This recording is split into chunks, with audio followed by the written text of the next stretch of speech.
There's also that speculation, and because people think that the FCT minister should not be invited. He was not here. He was not part of anything. He was not seen anywhere around that place. So why on earth would he be invited? Although some argument would be that in the videos of people who were protesting and were alleged to have carried out the destruction, they were chanting the name of the FCT minister. Some people say that could be enough reason why they would have to invite him to come and clarify whether he knows anything about this or not. I don't think if that makes sense. Do you think it makes sense? The panel has the right to invite any Rivers person or any Nigerian, wherever the person resides. It depends on what the memoranda that has been submitted before the panel. I do not have access to the memoranda. I do not know who submitted what and against who, but the panel has a right to invite anybody. And I just gave you an example of some kind of panel like that happened under Amechi. His predecessor, Dr. Peter Odili, appeared before that panel in Abuja, led by Justice Kayode. Of course, a lot of people shouted witch hunt then, but Dr. Peter Odili, you know him already. He said no, he would rather prefer to appear in person, and he appeared before the panel, and they asked him a lot of questions pertaining to his administration and all of that. So if Dr. Peter Odili could choose to appear before the panel, then he could have decided to say, look, I'm not going to appear. But he chose to appear just to prove that, look, he's not afraid of that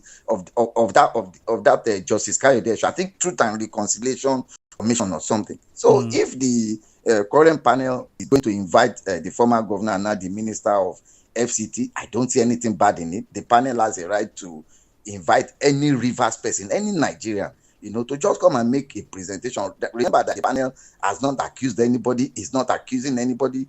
Is only inviting people to say, look, can you come and shed more light based on this memorandum or memoranda we received against you? Is it possible that you come and shed more light? If the former governor of State and now the minister of FCT chooses to appear, he can even say, look, due to the demands of my work, I will be unable to appear before you in Port Harcourt. Can you come to Abuja and let me appear for you, just like Dr. Peter Odili did then? I don't see anything wrong in it if the panel invites anybody. If you have no fears or nothing to be worried about, you can make representation via a lawyer to say, look, can you send me a copy of what I've been accused of? Can I please respond via a letter? Or can you come to Abuja? I'm even ready to pay for it live so that Rivers people or Nigerians can hear my own side of the story. So I don't see nothing wrong in it. Now you banned on the streets, mobilized people across the states to disrupt the voting process. That's not done.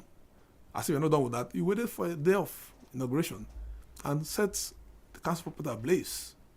All sorts of things happened. In 2015, when they removed them from office, it's interesting to know what's still in court for 8 years. This is the 9th year. In court for? That council dissolution in 2015. All right? We didn't resort to self-help. We left the council the next day. In fact, when Abuja, when we were pronounced result. This was under the Wike, when he came in from Amechi at the time. Yes, of course. July 9, 2015. Here you are.